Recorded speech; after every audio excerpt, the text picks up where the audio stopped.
नमस्कार विद्यार्थी मित्रांनो, स्वागत आहे तुमचं करंट स्टडी 24 या चॅनलवर. तर मित्रांनो, आजच्या व्हिडिओमध्ये आपण उच्च न्यायालय शिपाई पदासाठी सराव पेपर बघणार आहोत. तर व्हिडिओ शेवटपर्यंत पूर्ण बघा. चला तर मग सुरू करूया आजच्या व्हिडिओला. दशादशे 10 दराने 800 रुपयाचे 2 वर्षाचे सरळ व्याज व चक्रवाढ व्याज यातील फरक किती? तर 12.5 एवढा आहे. एका दोरीचे समान 5 भाग करावयाचे असल्यास दोरी किती ठिकाणी कापावी लागेल? तर 4 ठिकाणी कापावी लागेल.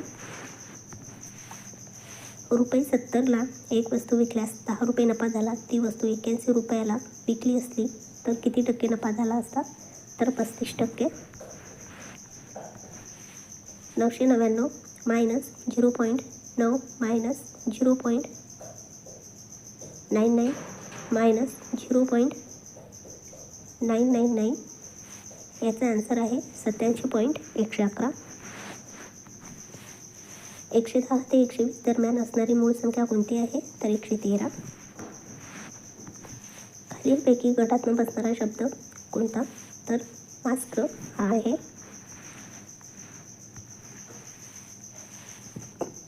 हलवायाच्या घरावर रिकामी जागा तुळशीपत्र.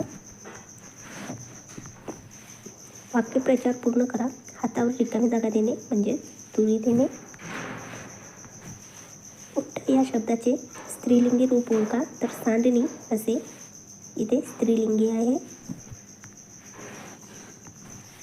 खालीलपैकी कोणते विशेष नाम नाही? तर नदी हे.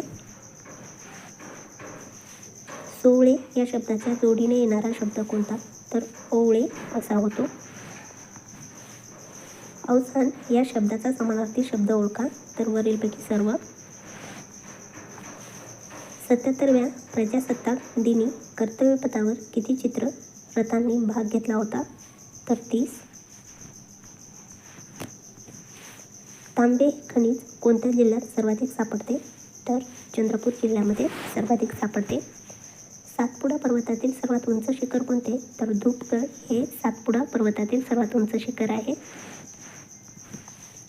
सूर्यप्रकाश पृथ्वीवर येण्यास किती वेळ लागतो?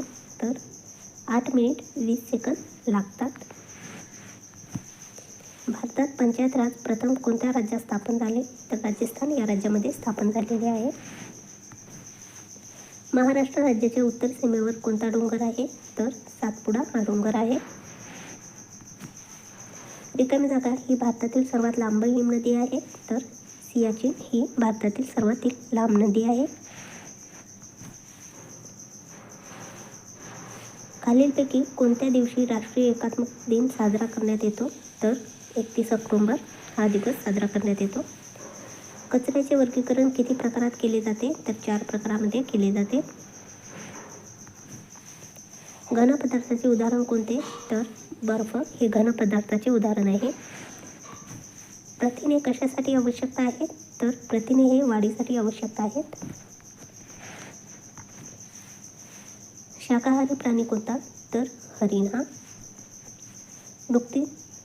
नूतनीकरण ऊर्जा कोणती? तर सौर ऊर्जा ही नूतनीकरण ऊर्जा आहे. मृदा धूप म्हणजे काय? तर माती वाहून जाणे. पृथ्वीवरील पाण्याचे मुख्य स्रोत कोणते? तर समुद्र हे. 10 दिवसाचा सारस मेळा कुठे सुरू करण्यात आला आहे? तर जम्मू काश्मीरमध्ये सुरू करण्यात आलेला आहे. 2026-6वी राष्ट्रीय पीक पोषण शिखर परिषद कुठे आयोजित केली जाणार आहे? तर मुंबई या ठिकाणी आयोजित केली जाणार आहे. मुख्यमंत्री ग्रामसाल योजना कोणत्या राज्यात सुरू करण्यात आली? तर गुजरात या राज्यामध्ये सुरू करण्यात आलेली आहे. तर मित्रांनो, तुम्हाला हा व्हिडिओ जर आवडला असेल तर आमच्या चॅनलला सबस्क्राईब करा, लाईक करा आणि आपल्या मित्रांबरोबर शेअर करा. तर भेटूया पुढच्या व्हिडिओमध्ये. धन्यवाद.